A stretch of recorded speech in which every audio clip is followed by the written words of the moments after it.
Hi, this is Alec Pacella. I was listening this past week to one of my favorite podcasts, Trepwire.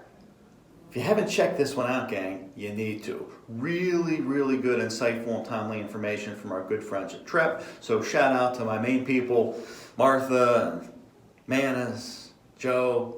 Keep up the good work, gang. So I think this is the January 15th edition. They had their valuation, one of their valuation people on, Lonnie Henry. And he was talking about the rise in prominence to measures such as gross rent multiplier. So I'm going to talk about what this measure is first, and then we're going to talk about the implications that Lonnie was explaining. At the CSIM Institute, we teach this. We teach gross rent multiplier. We just kind of skip right over it though, because it's a really simplistic measure. It doesn't have nearly the sophistication or the sexiness of things like cap rate, internal rate of return, capital accumulation. This one's kind of an also-ran. However, let's take a look at how this thing really works and explain why that's become much more important over the last 10 months. Value, up at the top. At the bottom, two quadrants, gross rent multiplier.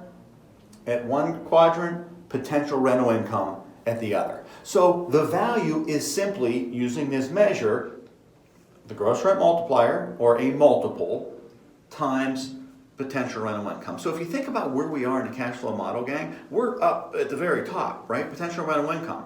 What a property is capable of producing if it's 100% leased at market rates. So there's no vacancy, there's no financing, there's no taxation, there's no forward projection or reversion value at the end. This is kind of a here and now, but it's a really simplistic here and now that doesn't really incorporate a lot of the things that occur further down the cash flow model. Now, let's talk about why this has risen in prominence over the last 10 months.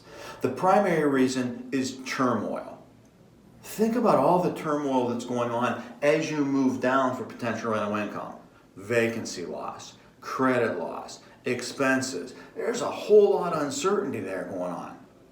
And there has been over the last 10 months. So what this does is it raises up to the top to where a more certain level is happening, uses a multiplier, times that certain potential income to extrapolate a value.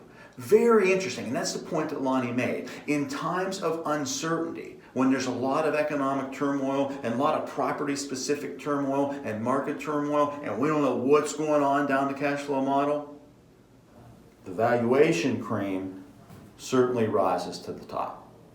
So now you've seen what I see at PVC. Hope you have a wonderful weekend, profitable week ahead. Thanks.